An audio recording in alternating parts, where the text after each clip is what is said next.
Jackson. Méditation. Bio. LA.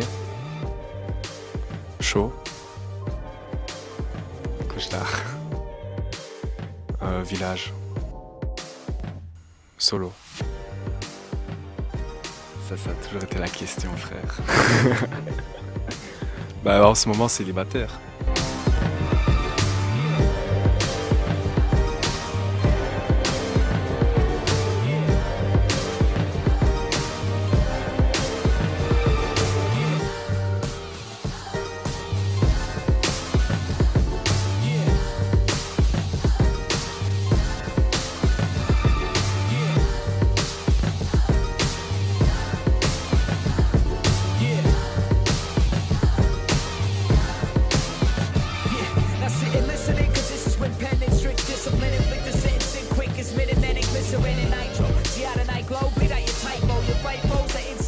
Yo les fous, c'est parti pour IDT. On est ici avec Stéphane de Ezel, on est sur le playground Tarmac, c'est parti. Ok, première question, tout le monde ne te connaît pas encore forcément.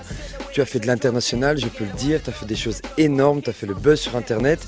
Avant toute chose, on aimerait connaître un petit peu ton parcours. Moi, mon parcours, j'ai commencé très jeune, vers 3 ans. Ma mère m'a montré des vidéos de Jackson, James Brown, toute cette génération-là. Puis j'ai découvert la culture hip-hop.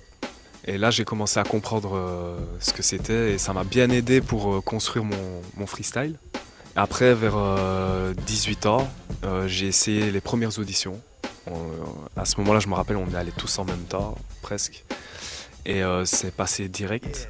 Et j'ai alterné entre mes examens et les premiers tournages au début.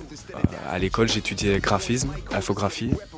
Et il n'y avait pas trop de débouchés. Et j'avais déjà des petits plans sur Paris. Donc je me suis dit, vas-y, fonce et teste, essaye. Je me suis donné 2 ans.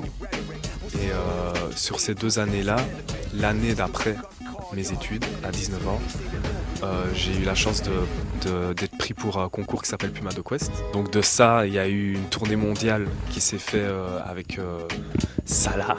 Ça, c'était vraiment bien. Et c'était la plus belle expérience que j'ai faite encore jusqu'à maintenant.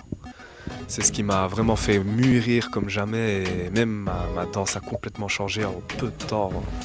3 mois, 1 an. Et après, je me suis dit, bon, vas-y, teste le juste debout. Et puis j'ai fait en expérimental. Et c'est passé.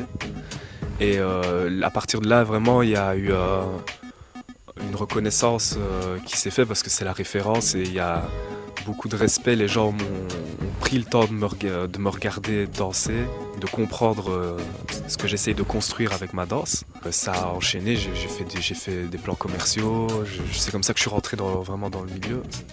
Avec l'expérience de Puma, en ayant voyagé partout, j'ai essayé de construire mon propre style. Là maintenant, il faut que j'arrive à exploiter ça au maximum pour que les gens comprennent ce qui se passe dans ma tête. Et donc c'est pour ça que je suis sur des projets qui sont pas spécialement directement liés à la danse, mais je ramène de la danse là-dedans pour vraiment compléter l'image du perso que je suis en train de créer. Et j'espère que ça va fonctionner, quoi, tu vois.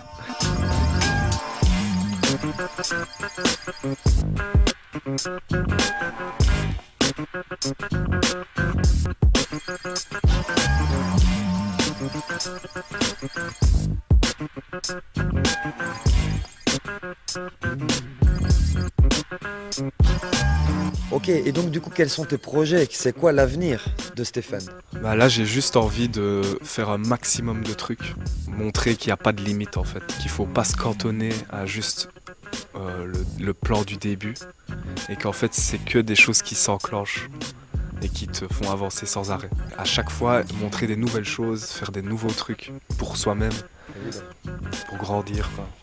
Une question que j'adore, dis-nous une anecdote, un truc de dingue. Tu nous dis que tu as voyagé dans le monde entier, un truc de ouf qui t'est arrivé, un truc sympa à dire.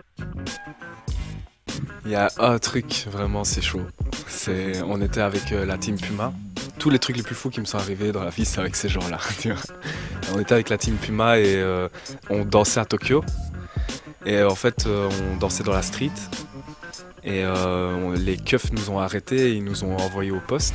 En fait, à Tokyo, on peut pas rester au milieu de la rue et bloquer la circulation. Tout est calculé pour...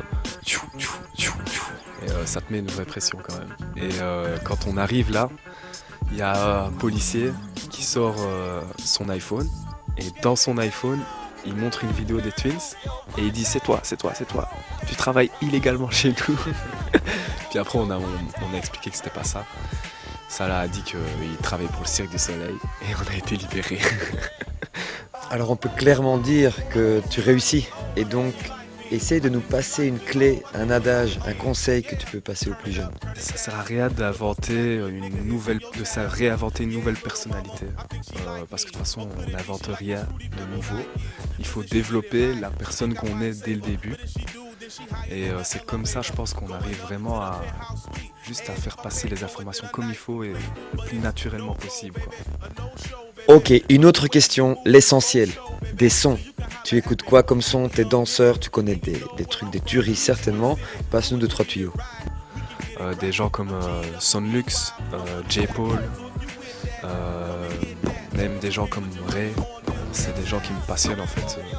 Parce qu'ils sont vraiment honnêtes. C'est profond ce qu'ils font.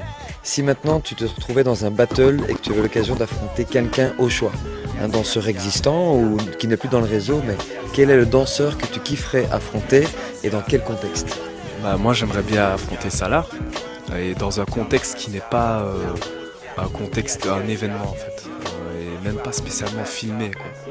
Mais j'ai envie de me taper contre lui vraiment en mode c'est bon, tu m'as appris des trucs, maintenant regarde, check. Voilà, c'est cool ça. Voilà Steph, merci beaucoup, merci pour l'interview, merci pour la danse, que ça se passe et à bientôt. Peace.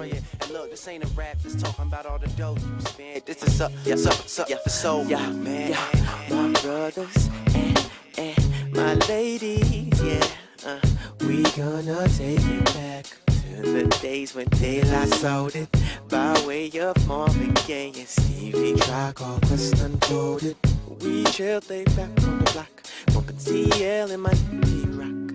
SWV, I'm weak for real. I'ma make you feel so good. When the beat drops, we hop on in the floor. And when the beat stops, we start banging the wall. When the walls fall, we gon' take it outside and party to the stars and the moon. Enjoy yourself.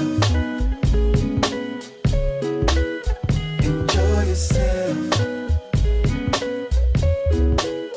Enjoy yourself.